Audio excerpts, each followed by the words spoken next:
Welcome back to our reading through the Bible through the whole year. Hope these brief introductions are helping in some way. And our reading brings us to the personal journal of Solomon. Now, maybe you've never heard about that. Some wonder, what is an archaeological found? Well, actually what it is, it's the Book of Ecclesiastes. But the actual word is Kohelet in the Hebrew, or preacher. And this is basically a reflection of Solomon's life by Solomon as an older man. And the book is not a book of pessimism and hopelessness. A lot of people misunderstand. Sometimes raw honesty sounds a little bit negative, but it's not pessimistic. It's just truth. So here's what I want you to see as you go through this book of Ecclesiastes, the personal journal of Solomon.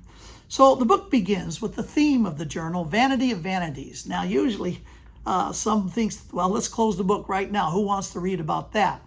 Some even translate it hopelessness or purposelessness, but that's not what the Hebrew word is. Vanity here is a translation of the Hebrew word havel, which simply means a vapor.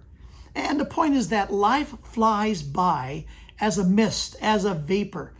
And it's going to take wisdom how to extract from that speed of life so that you can experience the life as a gift from the hand of God. You see, we live life always in the moment. Yes, we learn from the past. And we can plan for the future. But the actual experience of living is always in that window of the moment. And it takes great wisdom. And this is why we need to have absolute honesty of the nature and character of life so we can extract that. I've always used a picture of you have this conveyor belt in front of you, and every day you get an apple, brand new apple. Now, there are different kinds of apples, and some are in better shape than others. But the fact is that we sometimes will let the apple go by and we're thinking about, oh man, remember the apple back 20 years ago? Or we go ahead and let the apple pass by and we think, boy, when is my ship going to come in? When am I going to get a real big apple? Meanwhile, you let the apple presented to you that day to enjoy. Well, you let it pass right on by, not even touched. And that's foolishness.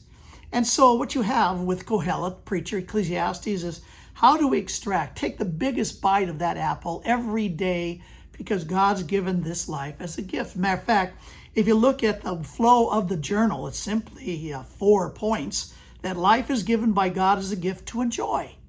But number 2, God has a plan. Number 3, God explains the plan.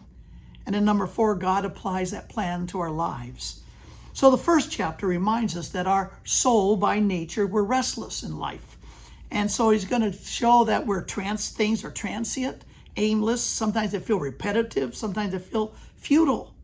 But the pursuit of wisdom is quite an enigma. Again, making these connections. Because the accumulation of great wisdom, he says, is accumulation of pain, because you know how things ought to be. Life is not always fair. And success can become lethal if we don't have the wisdom on how to extract enjoyment from those moments and those experiences of life. See, life is more than just coping.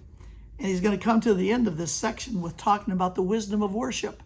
Because it's actually in our worship that we discover the wisdom of how to extract enjoyment from the moments of life he gives to us as a gift. Well, anyhow, we'll pick this up, continue studying, reading in Ecclesiastes next time. We'll see you then.